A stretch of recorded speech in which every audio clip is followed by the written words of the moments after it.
Hi, welcome to day 128 of Bible study. Welcome to day 128 of Bible 365 challenge. I'm reading from the Thematic Bible reading plan from BibleStudyTools.com. Today, I'll be reading Judges chapter 9 and Psalm chapter 120. So, gonna put away the screen so we can concentrate. Judges chapter 9. Abimelech. Abimelech, son of Jerubbaal, went to his mother's brothers in Shechem, and said to them and to all his mother's clan, Ask all the citizens of Shechem, which is better for you, to have all 70 of Jerubbaal's sons rule over you, or just one man? Remember, I am your flesh and blood. When the brothers repeated all this to the citizens of Shechem, they were inclined to follow Abimelech, for they said, He is related to us. They gave him 70 shekels of silver from the temple of Baal-berith, and Abimelech used it to hire reckless scoundrels who became his followers.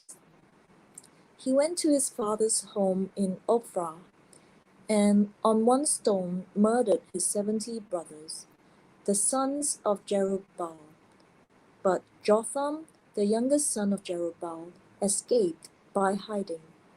Then all the citizens of Shechem and Beth Millo gathered beside the great tree at the pillar in Shechem to crown Abimelech king. When Jotham was told about this, he climbed up on the top of Mount Gerizim and shouted to them, Listen to me, citizens of Shechem, so that God may listen to you. One day the trees went out to anoint a king for themselves. They said to the olive tree, Be our king.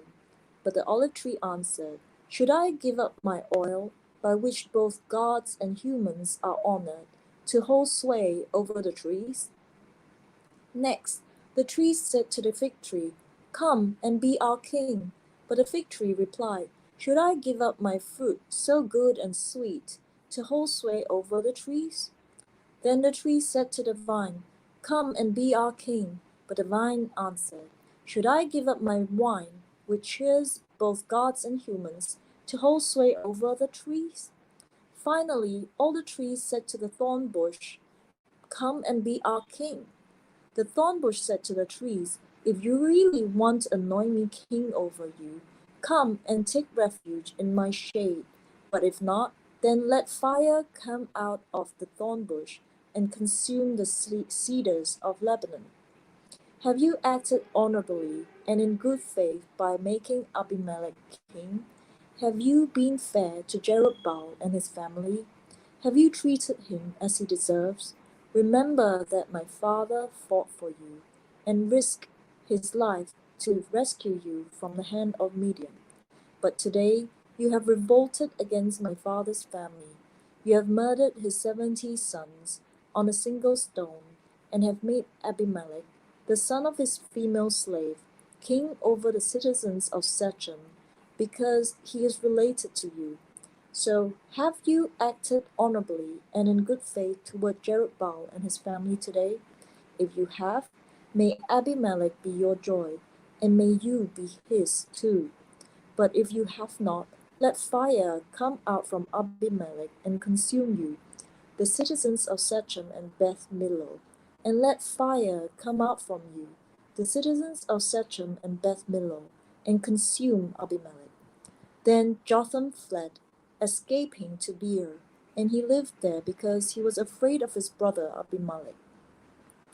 After Abimelech had governed Israel 3 years, God stirred up animosity between Abimelech and the citizens of Shechem, so that they acted treacherously against Abimelech. God did this in order that the crime against Jerubbaal's 70 sons, the shedding of their blood, might be avenged on their brother Abimelech and on the citizens of Shechem, who had helped him murder his brothers. In opposition to him, these citizens of Shechem set men on the hilltops to ambush and rob everyone who passed by. and this was reported to Abimelech. Now Gaal, son of Ebed, moved with his clan into Shechem, and its citizens put their confidence in him. After they had gone out into the fields and gathered the grapes and trodden them, they held a festival in the temple of their God. While they were eating and drinking, they cursed Abimelech. Then Gaal, son of Ebed, said, "Who is Abimelech, and why should we Shechemites be subject to him? Isn't he Jerubaal's son, and isn't Zebul his deputy? Serve the family of Hamor, Shechem's father. Why should we serve Abimelech? If only this people were under my command, then I would get rid of him. I would say to Abimelech, 'Call out your whole army.'" That when Zebul, the governor of the city, heard what Gaal, son of Ebed, said, he was very angry. Under cover, he sent messengers to Abimelech, saying, "Gaal, son of Ebed, and his clan have come to Shechem and are stirring up the city against you. Now then, during the night, you and your men should come and lie in wait in the fields. In the morning at sunrise, advance against the city. When Gaal and his men come out against you, seize the opportunity to attack them." So Abimelech and all his troops set out by night and took up concealed positions near Shechem in 4 companies. Now Gaal, son of Ebed, had gone out and was standing at the entrance of the city gate, just as Abimelech and his troops came out from their hiding place. When Gaal saw them, he said to Zebul, "Look, people are coming down from the tops of the mountains." Zebul replied, "You mistake the shadows of the mountains for men." But Gaal spoke up again, "Look, people are coming down from the central hill, and a company is coming from the direction of the diviner's tree." Then Zebul said to him, "Where is your big talk now? You who said, 'Who is Abimelech that we should be subject to him?'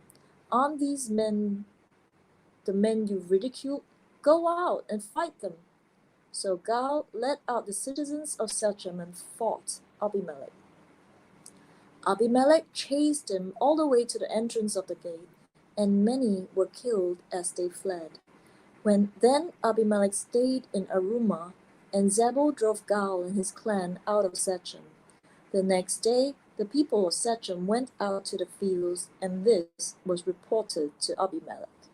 So he took his men, divided them into 3 companies, and set an ambush in the fields.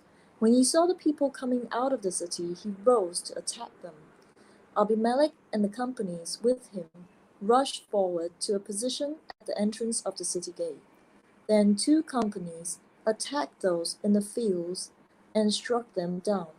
All that day, Abimelech pressed his attack against the city until he had captured it and killed its people. Then he destroyed the city and scattered salt all over it. On hearing this, the citizens in the tower of Shechem went into the stronghold of the temple of El-Berith.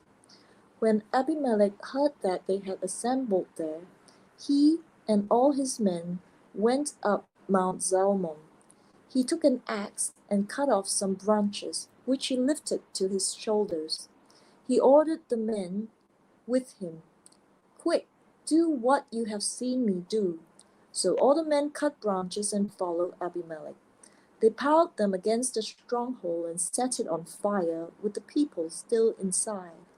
So all the people in the tower of Shechem, about 1,000 men and women, also died. Next, Abimelech went to Thebes and besieged it and captured it. Inside the city, however, was a strong tower, to which all the men and women, all the people of the city, had fled. They had locked themselves in and climbed up on the tower roof.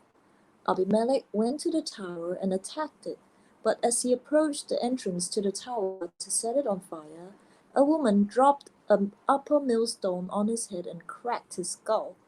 Hurriedly he called to his armor-bearer, "Draw your sword and kill me so that they can't say, 'A woman killed him.'" So his servant ran him through and he died. When the Israelites saw that Abimelech was dead, they went home. Thus God repaid the wickedness that Abimelech had done to his father by murdering his 70 brothers. God also made the people of Shechem pay for all their wickedness. The curse of Jotham son of Jerubbaal came on them. Psalm 120. A song of ascents. I call on the Lord in my distress, and he answers me. Save me, Lord, from lying lips and from deceitful tongues. What will he do to you, and what more besides, you deceitful tongue? He will punish you with a warrior's sharp arrows, with burning coals of the broom brush.